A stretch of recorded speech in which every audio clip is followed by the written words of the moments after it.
Hello everyone, Assalamualaikum warahmatullahi wabarakatuh. My name is Muhammad Ashraf bin Mohamed, and today I want to ask you one question. What is a place without its protector?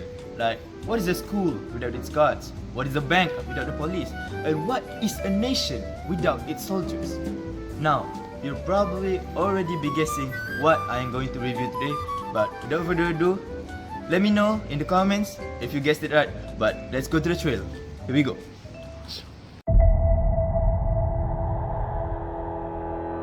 We were gone for quite a while. But no matter what happens next, the galaxy still needs its guardians. Hello, we come in peace.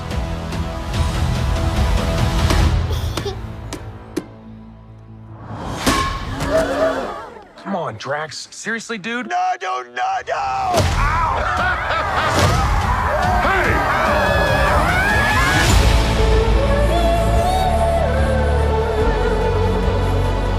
Don't forget where we came from. We have been running our whole lives. Pete, I'm done running.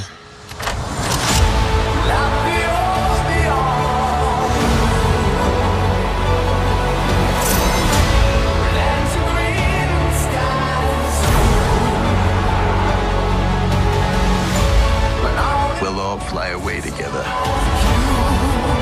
One last time. Into the forever. That beautiful sky.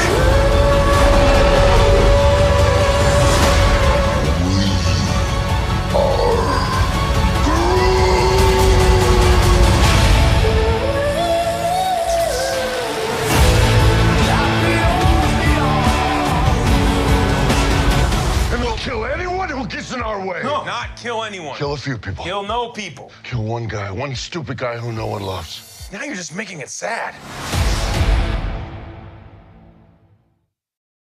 So, how was it? Really good, right? So now, you probably already know that I'm going to be reviewing Guardians of the Galaxy Volume 3. This is actually the third sequel of the Guardian of the Galaxy series. This movie was actually directed by James Gunn and actually was casted by Chris Pratt, Zoe Saldana, Dave Bautista, Vin Diesel, and Chakwoody Iwuji. However, I want to talk about the first two movies, or what is the Guardians of the Galaxy actually really is.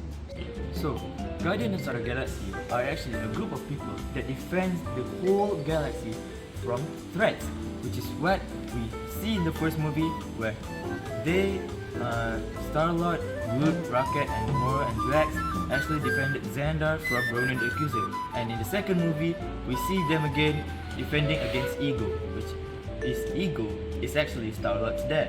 But however, in the third movie, they actually portrays something much more different. Rather than defending the whole entire galaxy, they actually want to show how did the characters originate from. So in this third movie, it's more about emotional, and although it's emotional, it still have good action, it still have good comedy, it still have good love relationships. But I want to point out in this movie, which is Rocket Raccoon. Rocket Raccoon is awfully known and look like a raccoon. But however, in the first two movies, where Star-Lord actually teases Rocket as to being a raccoon, Rocket always denies that he is not a raccoon, and he is not a raccoon. You're lucky the broad showed up, because otherwise me and Groot would be collecting that bounty right now, and you'd be getting drawn and quartered by Yondu and those Ravagers. I've had a lot of folks try to kill me over the years. I ain't about to be brought down by a tree and a talking raccoon. Old? What's a raccoon? What's a raccoon? It's what you are, stupid. Ain't no thing like me except me. And now, I want to point about the directing of this movie. There are a few scenes, but first, I want to show that how James Gunn really relates Star-Lord meeting back with Gamora. In case of you didn't know, Gamora actually died during Avengers Endgame, which she was killed by her father, Thanos, and Star-Lord really take that deep into the heart. So the Gamora we have in this movie was actually the Gamora that was brought from 2014 into the present. But the Gamora here didn't really like Star-Lord and actually treats Star-Lord as a stranger. In this movie, we see Gamora actually hangs out with the Ravagers, which are outlaws of the galaxy. But we see that actually Star-Lord needs help from the Ravager into finding something that was crucial to Rocket's health. So in this movie, you can see that Gamora really rejects Star-Lord, and Star-Lord really feels that, even though the Endgame incident was a bit far from the current movie here. And for the second scene, I want to pinpoint where Rocket was actually with his old friends, and as he was playing with them, enjoying their childhood times, enjoying their leisure time in there, even though Cage, they were actually best friends. But however, when it comes to Rocket learning the truth about the High Evolutionary, Rocket actually invites all of his friends to escape from the palace, but he ends up getting his 3 friends killed by the soldiers of High Evolutionary, and Rocket was the only one to escape.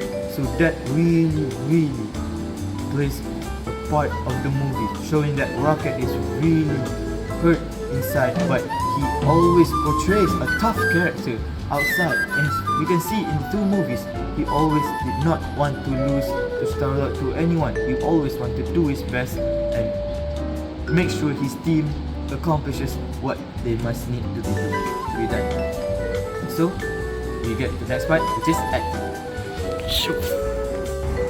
One of the characters in Guardians of the Galaxy Volume 3 that was really actually underrated was actually a High Revolutionary, because at one point he actually sounds out, he calls out to everyone in the room that he was actually a born-to-be ruler. He was the master, he was everything, he was in control of everything that happens around him. Just look at this.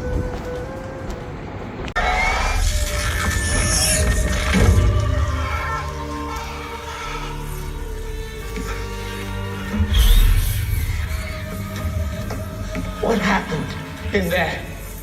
Why? How did you know P13? It was too little filtration. In the hypotonic, yes, we know. We fixed that. But how did you know? I made you! How did you know? Because it worked.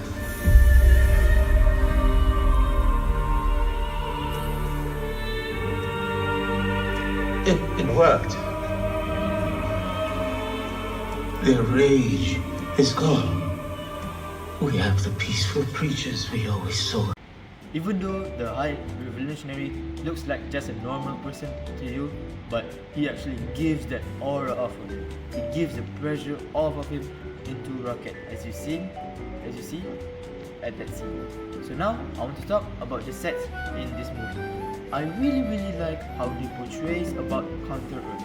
If you don't know what Counter Earth is, High Revolutionary actually creates a copy version of Earth itself, and he actually creates a specific human beings, but actually look like animals, although in a human body.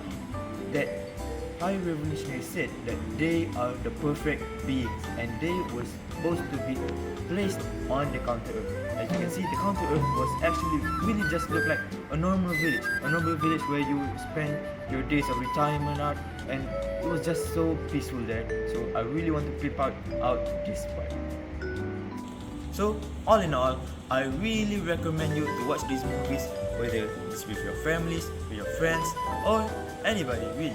Or probably if you want to forward, or probably you have already seen it, probably give it a second go, and maybe you'll understand it a little bit more as how I do, because I already watched this movie plenty of times with my family, and I think the audio was really good, the casting was really good, the acting was really good, especially Chris Pratt, Vin Diesel, and also our all-time favorite Drax, which was actually casted by Dave Bautista. And I would like to say I give this movie a rating of 9.8 out of 10, and I really hope that you will watch it after seeing this video. Now, that's all from me. Thank you. Assalamualaikum.